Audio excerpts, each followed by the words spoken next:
Selamat jumpa Pak Kri dan juga teman-teman. Saya Suster Sylvia. Di sini saya akan menjelaskan tentang mata kuliah pelajaran bahasa Indonesia, yaitu tentang ulangan kembali analisa yang berjudul Kebenaran dalam Perspektif Filsafat. Aktualisasi dalam menyaring suatu berita. Sebelumnya marilah kita bersatu dalam doa. Dalam nama Bapa, Putra, dan Roh Kudus. Amin. Tuhan, kami kembali bersyukur karena Engkau selalu memberi kami kesehatan. Syukur pula karena Engkau selalu mendampingi kami sehingga kami dapat mengerjakan tugas-tugas kami hingga selesai dengan baik. Santo Fransiskus Assisi, doakanlah kami. Dalam nama Bapa, Putra, dan Roh Kudus. Amin.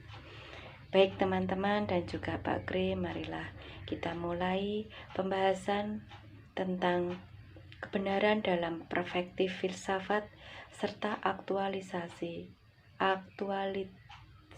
dalam menyaring suatu berita. Berikut tahapan analisa yang akan saya jelaskan. Yang pertama adalah identitas jurnal. Kedua, latar belakang jurnal. Ketiga, metode penelitian. Keempat, pembahasan. Dan yang terakhir, kesimpulan. Kita lihat satu persatu. Yang pertama adalah identitas jurnal. Jurnal yang saya analisa ini adalah buku yang berjudul Kebenaran dalam Perspektif Filsafat, aktualisasinya dalam menyaring berita. Karya ilmiah ini ditulis oleh M. Saiful Fadli pada tahun 2021 dan diterbitkan oleh Jurnalis Filsafat Indonesia. Kedua, latar belakang.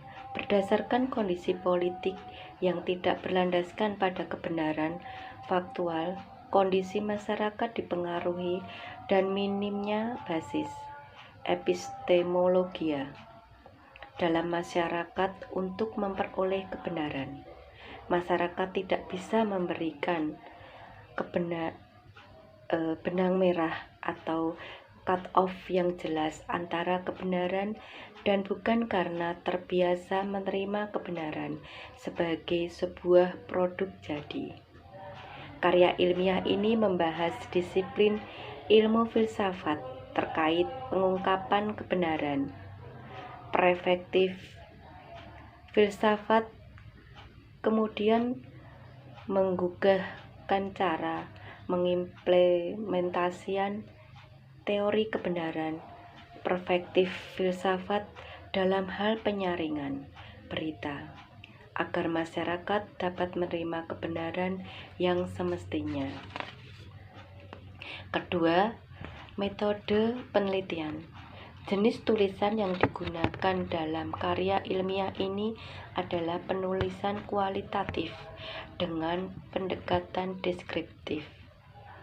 Metode pengumpulan data yang digunakan di dalam penulisan ini adalah dengan metode kepustakaan, dokumenter, dan intuitif subjektif. Proses analisis data pada karya ilmiah ini dilakukan beberapa tahap, yaitu pengumpulan data, reduksi data, penyajian data dan pemaparan, serta penarikan kesimpulan. C. Aktualisasi dalam menyaring berita.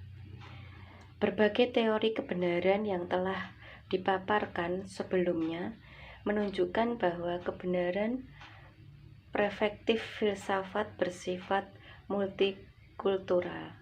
Adanya berbagai standar kebenaran selayaknya membuat masyarakat tidak lagi memandang validitas kebenaran dalam sebuah pernyataan dalam oposisi biner, hitam dan putih, benar dan salah. Kelima, kesimpulan. Epistemologi merupakan cabang dari ilmu filsafat yang mempelajari batas-batas pengetahuan dan asal-usul pengetahuan di kriteria kebenaran.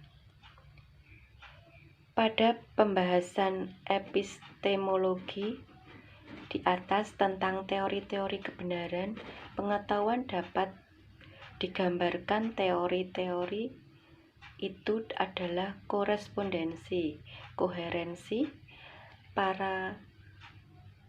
pragmatis, performatif, konsensif, dan agama sebagai teori kebenaran tersebut.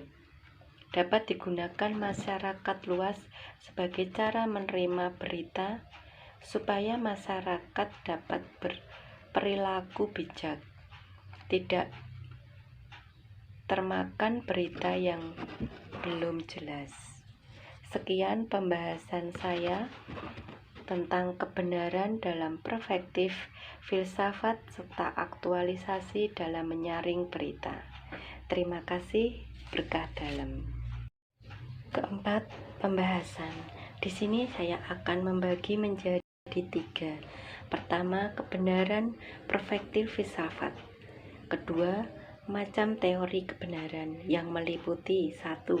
Teori korespondensi, 2. Teori koherensi, ketiga teori pragmatis, keempat teori performas, kelima teori konsensus, dan keenam agama sebagai teori kebenaran.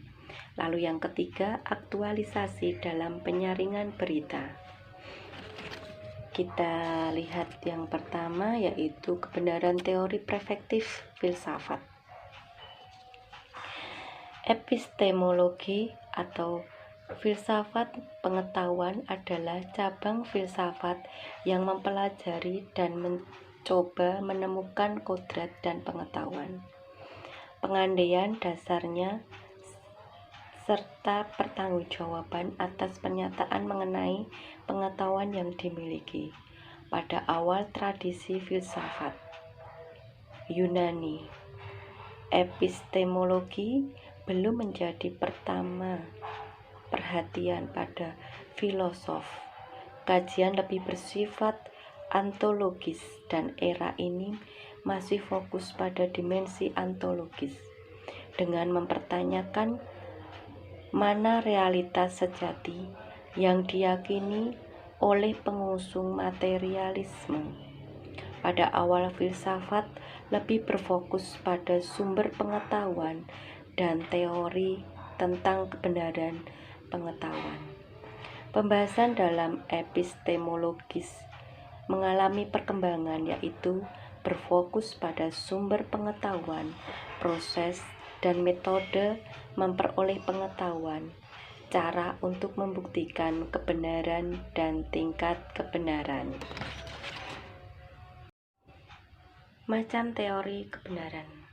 Menurut Abbas Hamumi, kata kebenaran bisa digunakan sebagai suatu kata benda yang konkret maupun abstrak. Jika subjek hendak menuturkan kebenaran, artinya dalam proposisi yang benar adalah teori-teori kebenaran. Yang pertama, teori korespondensi adalah teori yang berpandangan bahwa pernyataan benar jika berkorespondensi terhadap fakta atau pernyataan yang ada dari alam. Kedua, teori koherensi. Sebuah pernyataan bila dianggap benar jika pernyataan ini benar atau tidak bertentangan dengan pernyataan sebelumnya yang sudah terbukti benar.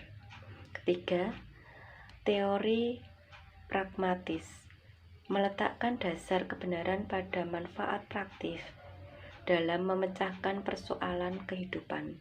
Keempat, teori performa adalah teori yang menjelaskan suatu pernyataan dianggap benar jika ia menciptakan realitas. Kelima, teori konsensus.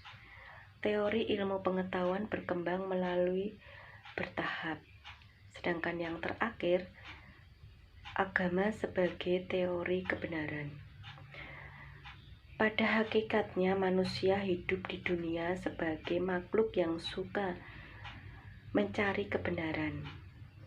Dalam mendapatkan kebenaran, menurut teori agama adalah wahyu yang bersumber dari Allah.